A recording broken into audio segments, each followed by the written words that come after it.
বউ নিয়ে ঘুরতে যাবে বিদেশে, সরকার এমার্জেন্সিতে ছুটি দেয়নি, তাই গণ ইস্তফা ফর চিকিৎসা ট্রিটমেন্ট থেকে মানুষকে চিকিৎসা করবেন ইস্তফা দিয়ে বাইরে ঘুরতে যাবে বউকে নিয়ে।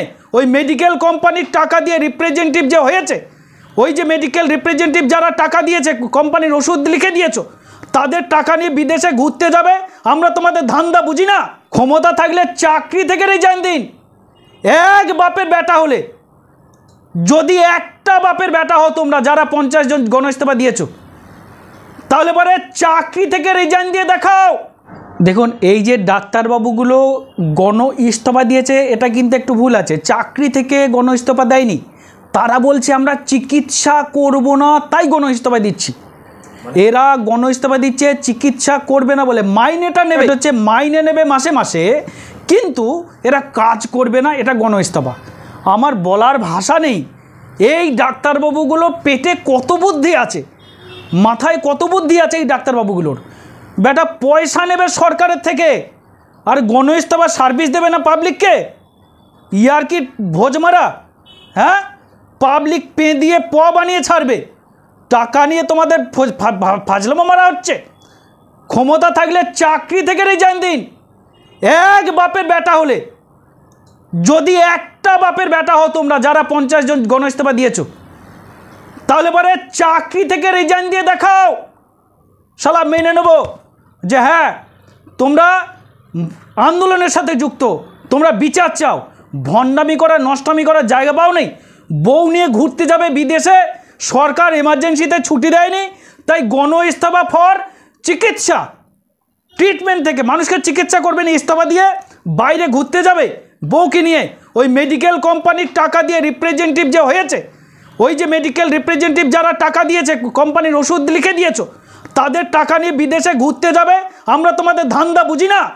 হ্যাঁ, তোমরা কি আমাদের কি ভাবো? আমরা কি গাড়ি নিচে মুখ দিয়ে চলি? আরে ভাই, তোমাদের যা বুদ্ধি আছে তোমাদের থেকে বেশি বুদ্ধি পাবলিকের আছে। ভণ্ডামি করার জায়গা পাও নেই। বউ নিয়ে বিদেশে ঘুরতে যাবে আর এখানে গণ ইস্তফা মারছো তোমরা। গণ ইস্তফা পাবলিক পে দিয়ে পোয়া বানাবে। ক্ষমতা থাকলে রিজাইন করিয়ে দেখান। আর আমি হাইকোর্টে মামলা করেছিলাম যে এরা এই নাটক ছাড়বে না। আজকে বলছে আমরা ওই কর্মবিরতি তুলে নিলাম, তারপরে হাঙ্গার স্ট্রাইক করলো, দুদিন পরে আবার বলবে কর্মবিরতি করব। তাহলে আজকে আবার সেই কর্মবিরতি শুরু হলো। আমার সুপ্রিম কোর্টে মামলা আছে এই হাঙ্গার স্ট্রাইক যারা করেছে তাদের বিরুদ্ধে, এবং এই 50 জন ডাক্তার যারা যারা গণ ইস্তফা দিয়েছে মানুষের চিকিৎসা ছাড়া, যারা যারা বিদেশে বেড়াতে যাবে, এই প্রত্যেকটা 50টা ডাক্তারের নাম লিস্ট আমি অ্যাটাচমেন্ট করব এই সুপ্রিম কোর্টে। গণ ইস্তফা তোমাদের পিছন দিয়ে আমি বার করছি। গণ ইস্তফা হচ্ছে পাবলিকের সেবা না দিয়ে, এটা গণ ইস্তফা, এটা পদত্যাগ।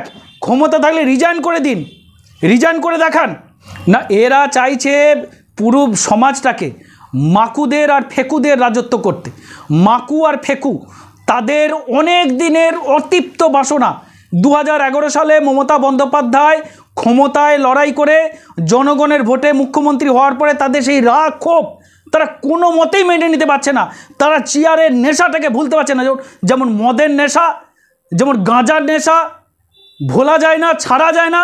এই বামফ্রন্ট আর মাকুরা, এরা এই মাকুরা গাঁজাখোরের মতো নেশায় পাগল হয়ে গেছে চেয়ারের।